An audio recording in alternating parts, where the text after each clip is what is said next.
सर्वेभ्यो नमः। देववाणी संस्कृतम YouTube channel में आप सभी का हार्दिक अभिनंदन। मित्रों, ये वीडियो सूचना हेतु बनाई जा रही है। यहाँ पर हमने सूचना के रूप में लिखा है जनगणना 2026 अभी आरंभ हो रही है। संपूर्ण भारत देश में जनगणना का कार्य सरकार के द्वारा कराया जाएगा। इसमें हम आपसे एक निवेदन करना चाहते हैं, क्योंकि हम संस्कृत भाषा से जुड़े हुए व्यक्ति हैं। निरंतर लगभग 8 वर्षों से हम ऑनलाइन माध्यम से संस्कृत भाषा का व्यापक प्रचार प्रसार कर रहे हैं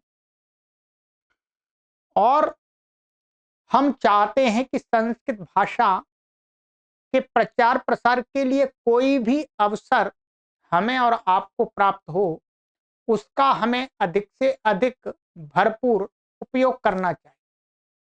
तो संस्कृत भाषा के प्रचार प्रसार के लिए ये एक अवसर उत्पन्न हुआ है।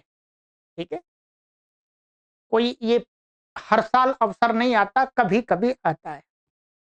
इसमें आप सभी से सबसे पहले तो मैं निवेदन ये करूंगा कि आप इस सूचना को अधिक से अधिक लोगों तक पहुंचाइएगा।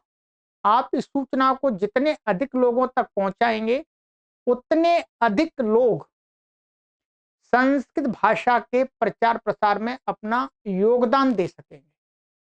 ठीक है, योगदान देने के लिए आपको कुछ करना नहीं है।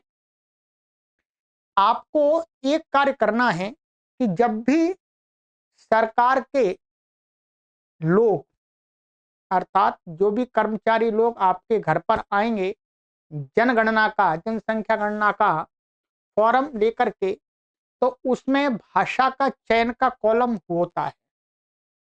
उसमें एक अपनी मातृभाषा हमको लिखनी पड़ती है कि ये हमारी मातृभाषा है।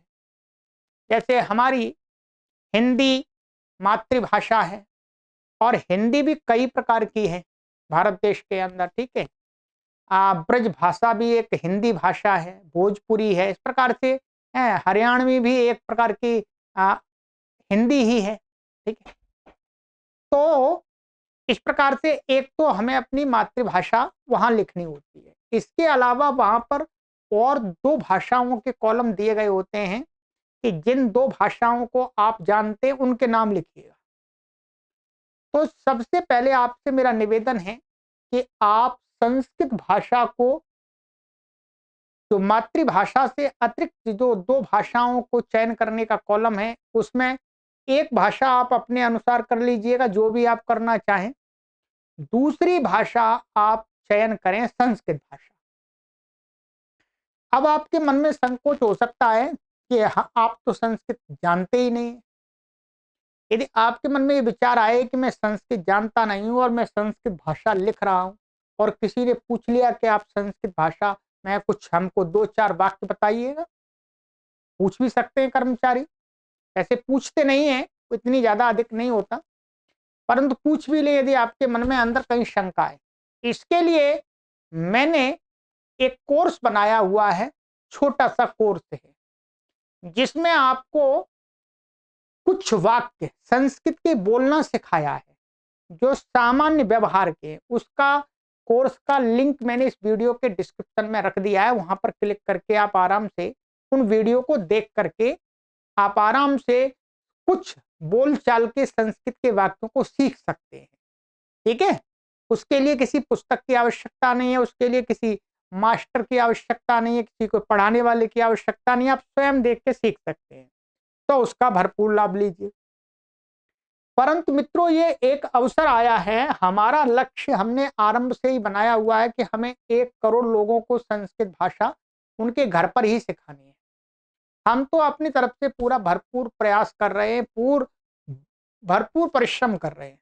ठीक है, परंतु मैं निश्चित रूप से कहूंगा कि आप लोगों के जो योगदान है वो कम है। हम कहते हैं अधिक से अधिक लोगों को शेयर कीजिएगा, आप लोग नहीं करते हैं, बहुत कम लोग करते हैं। चाहे आप बेशक कहते हो कि हम संस्कृत को प्रेम करते हैं, परंतु जो संस्कृत भाषा के लिए कार्य कर रहे हैं उनकी सामग्री को आप आगे नहीं करते। तो कोई बात नहीं मित्रों, परंतु इस वीडियो को तो आपसे मेरा निवेदन है कि आप इस वीडियो को, इस सूचना के वीडियो है और सामान्य संस्कृत सीखने का भी आप आराम से सीख सकते हैं। छोटी छोटी सी हमने वीडियो बनाई हुई है, ठीक है, उसमें बोलचाल सिखाई है, तो आप उसको भी सीख लीजिएगा।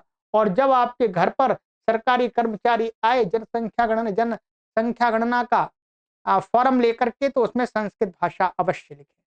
तो यदि ये सूचना आप 1 करोड़ लोगों तक पहुंचा देते हैं, तो उसमें से यदि 60 लाख 70 लाख लोग भी यदि कॉलम में भर देते हैं संस्कृत भाषा जो अपनी द्वितीय भाषा के रूप में, तो आराम से संस्कृत भाषा जो मृत भाषा की कैटेगरी में सरकार ने रख दिया है, वो जीवित की कैटेगरी में आ जाएगी। सरकार की दृष्टि में, हमारी दृष्टि में तो संस्कृत भाषा जीवित ही है, ठीक है, परंतु सरकार के ने जो संविधान के अनुसार जो मृत भाषा घोषित कर दी है, तो उसको जीवित बनाने में आपकी एक भूमिका हो सकती है, जो होनी चाहिए, ठीक है। क्योंकि भाषा है, संस्कृत भाषा है, किसी जाति एक की नहीं है, किसी वर्ग विशेष की नहीं है, सबकी है। भारत देश के अंदर जितने भी लोग रहते हैं, भिन्न भिन्न मत संप्रदायों के लोग, सभी लोगों की ये भाषा है, ठीक है। तो आपसे मेरा निवेदन है कि सबसे पहले वीडियो को शेयर अवश्य करें अपने आप। प्रत्येक व्यक्ति यदि 10-10, 100-100, 50-50 लोगों को शेयर करते हैं, तो ये काफी सूचना लंबी जा सकती है। और हम आपको संस्कृत सिखाने का कार्य करते ही हैं, निःशुल्क आप सीख सकते हैं, सीखना चाहें तो, ठीक है। इसलिए ये हमारा हक बनता है, ये अधिकार बनता है कि हम आपको कह सकें कि आप इस वीडियो को शेयर करें, क्योंकि हम संस्कृत भाषा के लिए कार्य कर रहे हैं। ऐसा नहीं कि केवल हम आपको सूचना ही दे रहे हैं कि जी आप संस्कृत इसमें कॉलम में भर दीजिएगा, नहीं, हम सिखा रहे हैं। लंबे समय से 8 साल से निरंतर इस प्लेटफॉर्म पर कार्य कर रहे हैं, तो हमारा इतना तो अधिकार बनता है आपको कहने का कि आप शेयर अवश्य करें। यदि आप भारत के वासी हैं, यदि आप इस देश को अपना देश मानते हैं, इस भारत देश की भाषाओं को अपनी भाषा मानते हैं, तो संस्कृत भाषा सबसे प्राचीनतम भाषा है, तो उसके प्रचार प्रसार के लिए, उसको संविधान की दृष्टि में जीवंत करने के लिए अपना छोटा सा योगदान अवश्य दें। और मैं चाहूंगा कि आप वो जो मैंने वीडियो बनाई है, इनका लिंक यहाँ पर दे दिया, उस पर क्लिक करके सामान्य संस्कृत के वाक्यों को भी बोलना सीखें। जैसे मेरा नाम श्रवण कुमार है, आपका नाम क्या है, आप क्या करते हैं, इस प्रकार का उसमें हमने वार्तालाप सिखाया है, तो उसका भी लाभ लीजिएगा और वीडियो को शेयर कीजिएगा। इतना ही आपसे निवेदन है। ये एक अवसर आया है, सैकड़ों, हमारे जीवन में तो एक ही बार आया है, आगे भी नहीं आएगा और पीछे भी नहीं आया था। हो सकता है आपके जीवन में भी जनगणना का जो अवसर है एक ही बार आएगा, आगे नहीं आएगा, ठीक है। इतनी जल्दी जल्दी जनगणना नहीं होती है, एक बार होती है, कभी हुई थी तो उसका कोई वैल्यू नहीं था, पर अब की बार अच्छी प्रकार से हो रही है। चलिएगा, सभी को सादर नमस्ते, ओम।